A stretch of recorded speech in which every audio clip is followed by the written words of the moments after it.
بسم اللہ والحمد للہ والصلاة والسلام علی رسول اللہ، اما بعد۔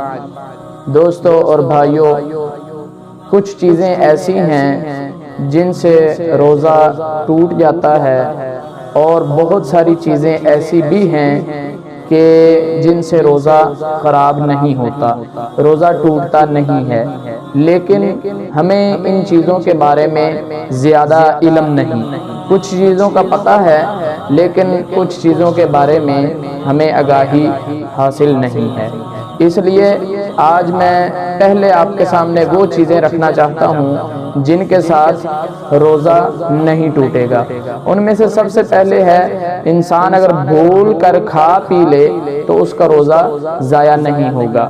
اسی طرح خوشبو لگانا، سرما لگانا، سر پر تیل لگانا، یا جسم کے کسی اور حصے پر، پورے جسم پر تیل لگانا، سیر کا پھوٹ جانا، یا جسم کے کسی اور حصے سے خون کا نکل آنا، مثلاً زخم سے، مسواک کرنا، احتلام ہو جانا، قے آ جانا، خود بخود قے آنا، آنکھ میں دعا ڈالنا، کان میں دعا ڈالنا، اور اسی طرح غسل کرنا، پٹھوں میں، گوشت میں یا جلد کے کسی حصے میں، جلد میں ٹیکا لگوانا، کھانا پکاتے ہوئے ضرورت کے تحت کھانا چکھ لینا، ٹوتھ پیسٹ کا استعمال کرنا، ہونٹوں پر ویسلین وغیرہ لگانا یا چپ سٹک وغیرہ لگانا، اسی طرح بلغم کا نکلنا، تیراکی کرنا، پانی میں غوطہ لگانا، خون کا ٹیسٹ کروانا اور میک اپ کا استعمال کرنا۔ ان چیزوں سے روزہ ٹوٹتا نہیں۔ یہ وہ امور ہیں کہ اگر آپ ان میں سے کوئی کام کر بھی لیتے ہیں تو آپ کا روزہ خراب نہیں ہوگا، آپ روزے کی حالت میں یہ کام کر سکتے ہیں۔ اور کچھ ایسے کام ہیں کہ کچھ ایسے امور ہیں کہ جن سے روزہ جو ہے وہ ضائع ہو جاتا ہے، ٹوٹ جاتا ہے۔ ان چیزوں سے بچنا چاہیے۔ وہ چیزیں کون سی ہیں؟